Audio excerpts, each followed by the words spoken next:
Welcome students, मैं L K. Jha unique new Bharati publication की ओर से आपको लगातार प्रतियोगिता परीक्षा में जो पूछी जाती है प्रश्न, उससे संबंधित विभिन्न चैप्टर्स से आपको हम बताने का प्रयास कर रहे हैं। इस प्रयास में आज अति महत्वपूर्ण एक शासक को, सुल्तान को लेकर आए हैं और वह है अलाउद्दीन खिलजी। अलाउद्दीन खिलजी जो सल्तनत काल के एक सफल शासक हैं और खिलजी वंश के महानतम शासक हैं। अलाउद्दीन एक चर्चित शासक हैं। तो इनकी क्या क्या पद्धति, शासन पद्धति रही, क्यों ये सफल रहे, इन्होंने शासन पद्धति में क्या क्या परिवर्तन लाया, राजस्व नीति में क्या परिवर्तन लाया, फिर राजस्व नीति में क्या परिवर्तन लाया, सैन्य पुनर्गठन किस प्रकार किया, उत्तर भारत पर किस प्रकार विजय प्राप्त किया, दक्षिण भारत की प्रति इनकी क्या नीति रही, इनके समय मंगोल आक्रमण, बाजार नियंत्रण व्यवस्था, ऐसे विभिन्न पहलुओं को हम यहाँ छूने का प्रयास करेंगे। इस प्रयास में हम पद्मावती, पद्मिनी से संबंधित बातों को भी आपको ऐतिहासिक स्रोत, फिल्म में आप जो भी देखे होंगे, ऐतिहासिक रूप से क्या उनकी स्थिति है, इस पर चर्चा करेंगे। अलाउद्दीन के बारे में हम 15 ऐसे तथ्य बताएंगे जो एक जगह आपने कभी कहीं नहीं पढ़ा होगा और जो प्रथम मुस्लिम शासक के रूप में उन्होंने 15 ऐसे काम किए हैं जो अब तक कोई भी मुस्लिम शासक नहीं कर पाया था। यानी अलाउद्दीन प्रथम मुस्लिम शासक है जो 15 महत्वपूर्ण नीतिगत काम किए हैं, जिसके बारे में हम आपको बताना चाहेंगे। तो सबसे पहले हम अलाउद्दीन की प्रारंभिक बात करेंगे। जैसा कि आप जानते हैं कि खिलजी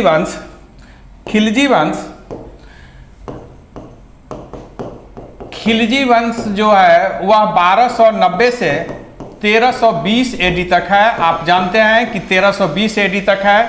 जलालुद्दीन खिलजी खिलजी वंश के संस्थापक हैं और आप जानते हैं कि जलालुद्दीन खिलजी के ये भतीजा सह दामाद थे, जिन्होंने अंततः अपने ससुर जलालुद्दीन फिरोज शाह खिलजी की हत्या करके शासक बन गया। जैसा कि आप जानते हैं कि अलाउद्दीन खिलजी का वास्तविक नाम अली गुरसब था और ये अपने चाचा सह ससुर जलालुद्दीन फिरोज शाह खिलजी के समय कारा मणिकपुर के ये सूबेदार थे।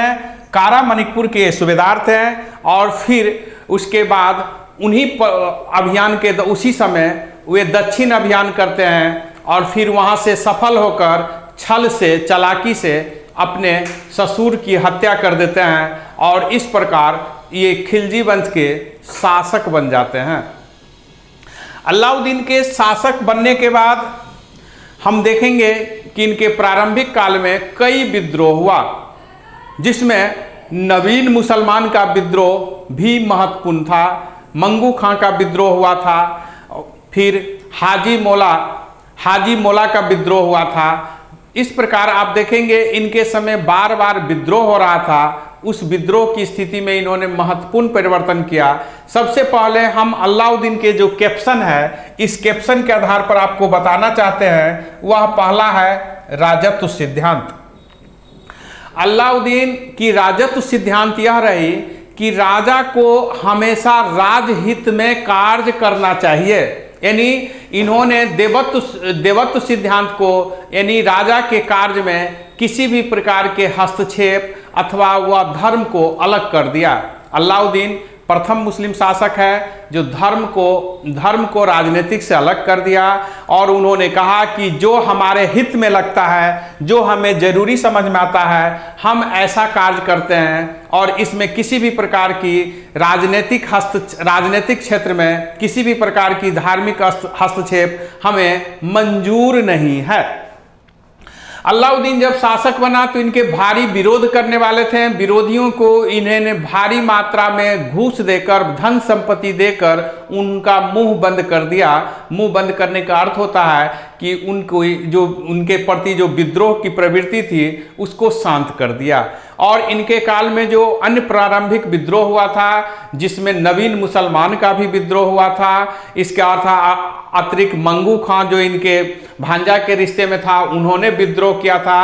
फिर अरकली खां जो जलालुद्दीन फिरोज शाह के पुत्र थे, उन्होंने विद्रोह किया था। हाजी मौला ने भी विद्रोह किया था। सीदी मौला का विद्रोह जलालुद्दीन फिरोज शाह खिलजी के समय हुआ था और हाजी मौला का विद्रोह अलाउद्दीन के समय हुआ था। तो अलाउद्दीन ने देखा कि विद्रोह क्यों होता है। विद्रोह को जानने के लिए उन्हें 4 बातें समझ में आई और फिर उन्होंने उन 4 बात को निदान के लिए इन्होंने 4 अध्यादेश जारी किया। जो अध्यादेश था, पहला, विद्रोह होने का पहला कारण उनको ध्यान आया कि सुल्तान की अज्ञानता। सुल्तान अज्ञात होते हैं, यानी उनको जनता के बारे में पता नहीं होता है, इस कारण करते हैं। दूसरा उनको समझ में आया कि दावत पार्टी आदि जो समारोह होता है उस समय अधिक जो है व्यक्ति इस तरह के कार्य करते हैं। तीसरा, धन संपत्ति होने पर। और चौथा, नशा के हालात में। आप देखेंगे कि अलाउद्दीन ने इस चारों समस्या के निदान के लिए कठोर उपाय किया। 4 ऑर्डिनेंस जारी किया। सुल्तान की अज्ञानता को दूर करने के लिए गुप्तचर व्यवस्था को, जासूस को इन्होंने भारी मात्रा में तैनात किया और उसे अधिक जो है सशक्त बनाया। जैसा कि आप जानते हैं, एक कहावत है कि धीरे बोलो दीवाल की भी कान होती है। तो यह कहावत अलाउद्दीन के समय चरितार्थ हुआ। अलाउद्दीन ने इस प्रकार की गुप्तचर व्यवस्था की थी कि इनके विरोधी अथवा इनके विरोध में कोई बोलने से भी कतराता था। सामान्य रूप से जीवन जीने में भी आदमी, जो इनके बहुत बड़े बड़े सरदार थे, वह संकोच करने लगे। तो दीवार की भी कान होती है, यह अलाउद्दीन के काल में ही चरितार्थ हुआ। गुप्तचर व्यवस्था कठोर कर दिया। दूसरा है कि विभिन्न प्रकार की समारोह, पार्टी जो होती है, दावत जो होती है, उसमें मिलकर सब जो है विभिन्न प्रकार के सुल्तान के विरुद्ध षड्यंत्र रचते हैं। तो इसके लिए इन्होंने क्या किया कि आप कोई भी उत्सव मना रहे हैं, विवाह का या किसी भी प्रकार का पार्टी दे रहे हैं, तो आपके लिए अनिवार्य कर दिया गया कि आप परमिट लें। परमिट के बिना आप किसी भी प्रकार की कोई पार्टी या शादी विवाह दावत जो किसी भी समारोह सम्मेलन करते थे उस पर रोक लगा दिया। तीसरा जो है धन संपत्ति होने पर भी व्यक्ति विद्रोही प्रवृत्ति की हो जाती थी। तो तीसरे अध्यादेश के तीसरे कानून के द्वारा इन्होंने धन संपत्ति पर छीन लिया। जो न्यूनतम आवश्यकता है, मिनिमम रिक्वायरमेंट जो किसी व्यक्ति की होती है, मूलभूत जरूरत, उसको छोड़कर जितने भी खातून, रावत, चौधरी, राणा थे, सबकी धन संपत्ति छीन ली।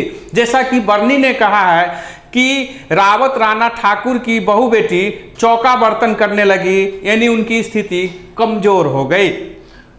चौथा जो कारण उनको समझ में आया कि नशा के हालात में, आदमी जब नशा में होता है, जब वह शराब, भांग आदि विभिन्न प्रकार के जो है मद करते हैं, यानी कि वह नशा करते हैं, उस स्थिति में व्यक्ति छोटा बड़ा की भाव भूल जाते हैं और औकात से बाहर आकर वह कार्य करने लगते हैं। तो इसलिए इन्होंने मद निषेध कर दिया। जैसा कि आप जानते हैं कि स्वतंत्रता संग्राम में गांधी जी ने भी मद निषेध करने का प्रयास किया।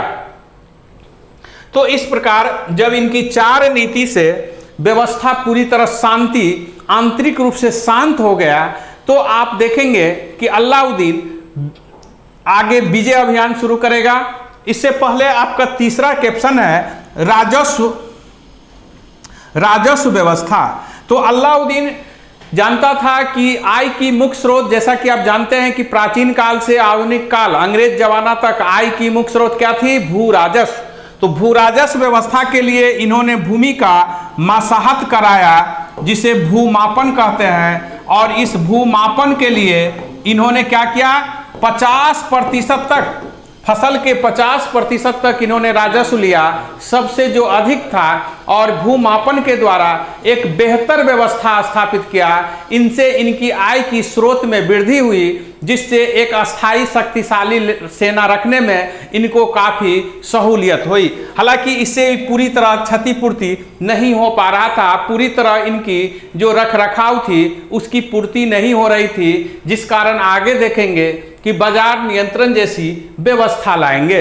अलाउद्दीन राजस्व व्यवस्था में जो भ्रष्टाचार थी उसको रोकने के लिए इन्होंने दीवान-ए-मुश्त-खराज विभाग की स्थापना किया और इस प्रकार अलाउद्दीन मसहत व्यवस्था लागू कर दीवान-ए-मुश्त-खराज विभाग की स्थापना कर एक बेहतर भू राजस्व प्रणाली स्थापित करने का प्रयास किया। सैनिक दृष्टि में हम देखेंगे कि पहले सेना जो होती थी अधिकतर जो है वह दाखिले होते थे। दाखिले का अर्थ हुआ कि युद्ध के समय शामिल हो गए और फिर बाहर हो गए। तो अलाउद्दीन ने उस व्यवस्था को रोकने का प्रयास किया और उसके स्थान पर अलाउद्दीन ने एक शक्तिशाली अस्थाई सेना रखने की व्यवस्था की। और अलाउद्दीन के पास जो सेना थी वह 4,75,000 की विशाल सेना थी। जैसा कि आप जानते हैं कि इन सेना को नगद वेतन देना शुरू किए, जो अपना सामान 234 टंका साल में मिलता था सैनिक को टंका, और जो अपना सामान साजो सामान रखते थे उन्हें प्लस 78 टंका अलग से मिलता था। सेना को सालाना 234 टंका देने का प्रावधान किया गया। अलाउद्दीन द्वारा नगद वेतन देने वाला अलाउद्दीन प्रथम शासक था। और जो साजो सामान नहीं रखते थे जिन्हें सरकार देती थी, सुल्तान देती थी, उन्हें 234 टंका दी जाती थी। और जिनको साजो सामान अपना पास होता था उसको अतिरिक्त 78 टंका 78 टंका चांदी के सिक्का जो इल्तुतमिश ने चलाया था उन्हें दिया जाता था।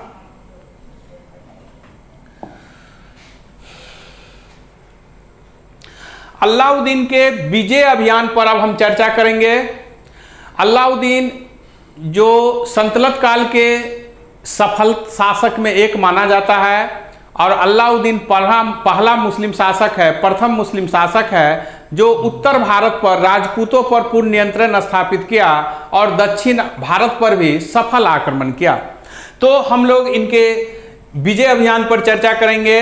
अलाउद्दीन सर्वप्रथम गुजरात पर आक्रमण किया शासक बनने के बाद।